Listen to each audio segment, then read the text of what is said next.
Everyone, কেমন আছো সব? আশা করি সব ভালো আছো।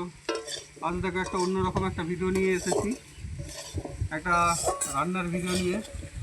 তোমরা সব দিদি ভাইরা প্রত্যেক দিন রান্না করছো, রান্নার ভিডিও করছো। আজকে আমি একটা তাই রান্নার ভিডিও নিয়ে চলে এলাম। দেখো, এই যে পটল আর ঝিঙে ভাজা হয়ে গেছে অলরেডি।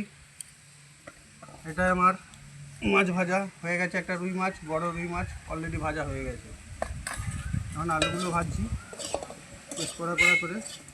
আলুগুলো ভাজা হয়ে গেছে, আলুগুলো আমি তুলে নিয়ে এটা হবে পটল দিয়ে, ঝিঙে দিয়ে আর আলু দিয়ে রুই মাছের ঝোল। কারা কারা এইভাবে রান্না করো একটু কমেন্ট করে জানিও।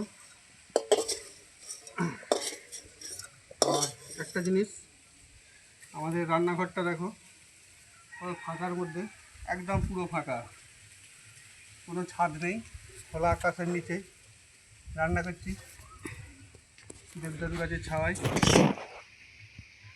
আর যদি আমার হাতে রান্না কেউ খেতে যাও, আমাদের বাড়ি চলে আসবে, রান্না করে খাইয়ে দেবো। আর রান্নার এইসব সরঞ্জাম, মশলাপাতি সব আছে। এরপরে শাক হবে, এরপরে ঝোলটা বানাবো। কড়াইয়ে তেলটা দিয়ে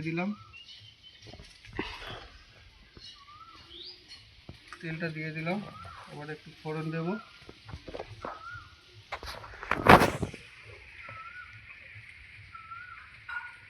একটু ফোড়নটা দেবো।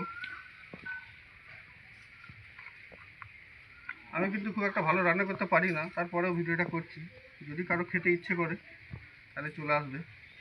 আর সবথেকে ইন্টারেস্টিং হচ্ছে আমাদের রান্নাঘর, যেটা রান্নাঘরটা তোমরা দেখতেই পাচ্ছ, এই খোলা আকাশের হচ্ছে রান্না করা অনেকটাই টাফ। তাই সবাই কি বলবো, তোমরা তো ঘরের ভিতরে রান্না করে একদম ছাওয়ার মধ্যে ভালো করে বসে রান্না করো। বসেছি দেখছো কেমন, বা বয়ে একদম কী বলবো। আর রান্নাটা কিন্তু আজকে দারুণ হচ্ছে, একদম ফাটাফাটি রান্না হবে, রুই মাছের ঝোল। তো আজকে এই রান্নাটা এত টেস্টি হবে, যদি একবার কেউ খাও তাহলে একদম ভুলতে পারবে না।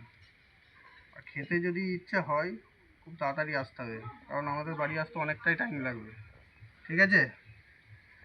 তাই আর বেশি কিছু বলবো না, রান্নাটা আমার রেডি করতে হবে, তাহলে খেতেও পাবো না।